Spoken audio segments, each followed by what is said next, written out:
ఒక ఉమ్మడి కుటుంబం వేరే వేరే కుటుంబాలకు విడిపోవడం మనం చూసాం, కానీ రెండు కుటుంబాలు ఉమ్మడిగా మారడం అనేది ఈ రోజు జనసేన టీడీపీ పొత్తుతో ఒక ఉమ్మడి కుటుంబం ఏర్పడింది.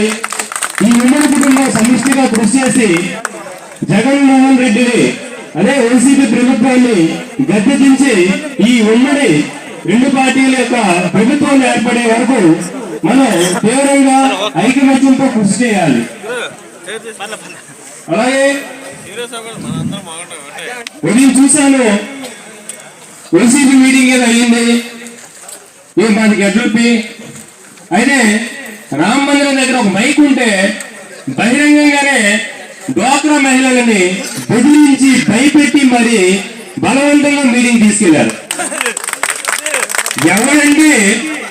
ఎవరండి ముఖ్యమంత్రి కానీ ఎమ్మెల్యే కానీ ఎవరండి 100